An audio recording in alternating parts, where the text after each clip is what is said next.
Olá, pessoal. Eu sou Felipe Mateus, aluno da Escola Politécnica de Pernambuco, e nosso grupo ficou encarregado de falar sobre funções matemáticas. Bom, nessa aula inicial, a gente vai verificar as funções presentes na stdio.h. No passo 1, a gente vai ver as variáveis int, float e double e as suas diferenças. No passo 2, adição e subtração. No passo 3, multiplicação, divisão e resto. E no passo 4, a gente vai verificar as comparações. E ao final disso tudo, a gente vai ter um exercício de fixação para a gente visualizar como a gente vai usar todos esses pequenos passos em um programa. Bom, falando inicialmente das variáveis int, float e double, certo? Começando por int, a gente vai utilizar ela para guardar números inteiros, sejam eles positivos ou negativos, como número 5, menos 5, 6, 2 ou 1. E os tipos float e double, eles são utilizados para guardar números reais, ou seja, alguma fração, alguma divisão que não vai dar um valor inteiro, algum valor com vírgula, a gente vai conseguir guardar com ela. E a principal diferença entre float e double é que o float a gente vai ter 6 casas de precisão e o double a gente vai ter 10. Bom, eu separei esse pequeno programa aqui para vocês para mostrar um pouco dessa comparação. Eu declarei aqui na main o int, tanto o int quanto o float e o double com aquele valor mais extenso de pi. E eu coloquei para printar. E nós podemos visualizar lá embaixo em qual é o valor de cada um. O valor de π em int, ele deu o valor 3, ou seja, somente o valor inteiro. O valor de π em float, a gente pode visualizar que nós tivemos 6 casas de precisão, que ficou 3.141593. E o valor de π mais preciso, que seria com 10 casas, certo? A gente pode visualizar aquele valor mais extenso. Ou seja, caso você esteja trabalhando com alguns valores que você precisa de mais valores específicos para uma aproximação melhor, o double ele se apresenta como uma opção muito mais interessante para esse programa, como alguma calculadora mais específica que vá dar para você um valor com mais precisão. Falando um pouco agora de adição e subtração, a gente utiliza os caracteres mais e menos, respectivamente, para cada uma ação, e assim a gente vai conseguir o resultado, ou seja, de uma forma bem rápida e direta, é como a gente utiliza a adição e subtração na matemática mesmo no papel. A gente vai somar dos números ou subtrair de um número. E a multiplicação, a divisão e o resto. Bom, a multiplicação e a divisão a gente pode utilizar matematicamente, como a gente conhece no dia a dia. E os caracteres que vai ser o asterisco para multiplicação e a barra para a divisão. A gente consegue dividir dois números normalmente com ela e para assim a gente conseguir o resultado. E no caso do resto, que seria o mais diferente, a gente vai utilizar o símbolo de porcentagem que a gente tem no nosso teclado. E o que acontece? Nele, a gente vai conseguir o resto de uma divisão. Ou, um grande exemplo, se a gente tiver 5 dividido por 2, a gente sabe que não vai dar um valor preciso. Mas o resto da divisão vai ser 1, certo? Porque a gente vai ter 2 vezes 2, que vai ser 4. E como eu não consigo multiplicar novamente, o resto da divisão vai ser 1.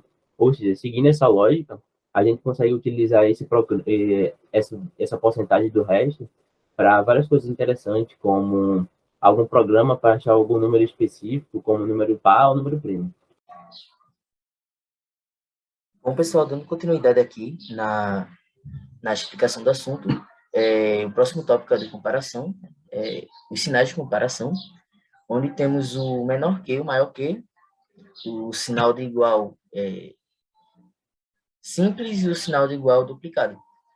Também temos uma quinta comparação, que é o sinal de igual logo após o sinal de exclamação, ponto de exclamação. O menor que e o maior que, fazendo as duas comparações mais simples e comparando dois números, vendo qual é o maior e qual é o menor. O sinal de igual só é simples, único, é quando você atribui o valor para alguma variável dentro da programação em C.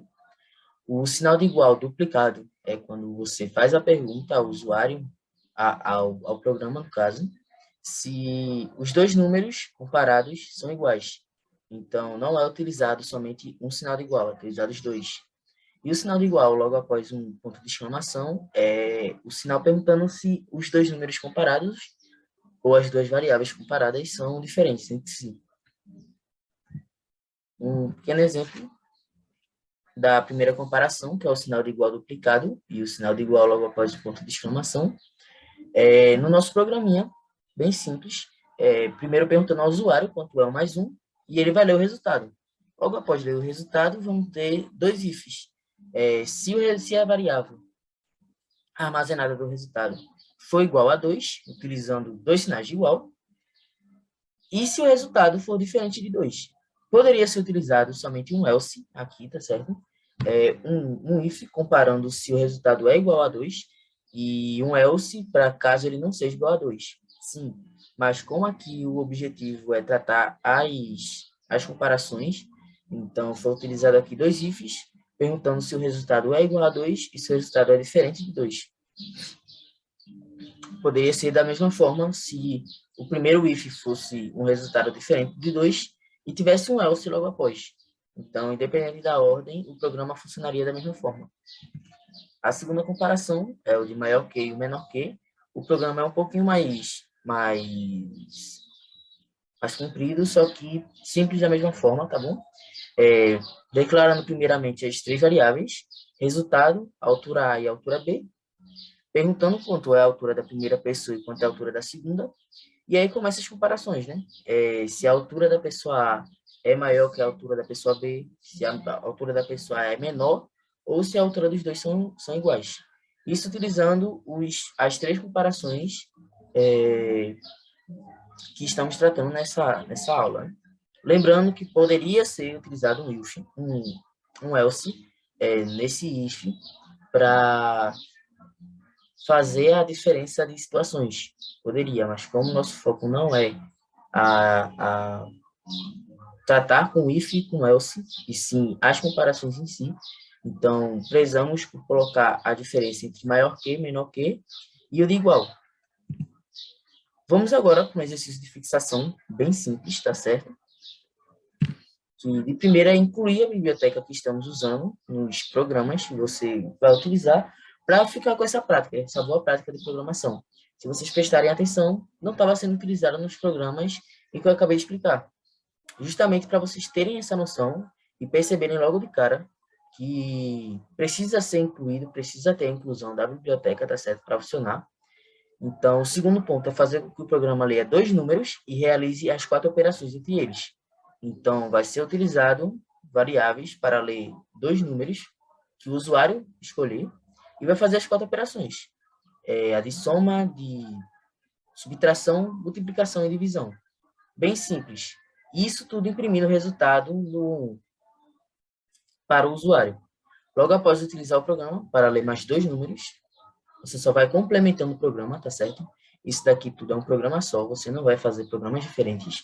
Então, você fez a primeira parte do programa, que é realizar as 4 operações com os dois números. Finalizou essa parte, você vai complementar o código, utilizando o mesmo programa, para ler mais dois números diferentes, exibindo os mesmos resultados. Então, você vai exibir os resultados dos dois primeiros números e depois os resultados dos dois últimos números, tá certo?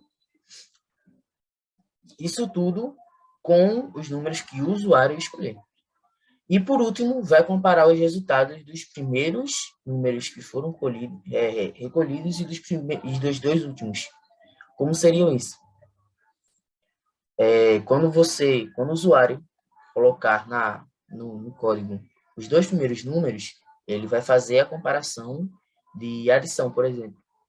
Logo após, vai ter que adicionar os dois últimos números e também vai ter essa mesma operação de adição. Então, você vai pegar a operação de adição dos dois primeiros números e a operação de adição dos dois últimos números e vai comparar qual é maior, qual é menor, ou se eles são iguais ou diferentes. Isso daí eu deixo aberto para que vocês façam a comparação da melhor forma que vocês utilizarem no código, isso para todas as 4 operações. A adição dos dois primeiros números e dos dois últimos, fazer a comparação dos dois. A subtração dos dois primeiros com os dois últimos e logo após fazer a comparação do resultado dos dois. Então é isso, espero que vocês tenham entendido, tá certo? Qualquer dúvida é só comentar ou deixar um feedback para nosso grupo, tá certo?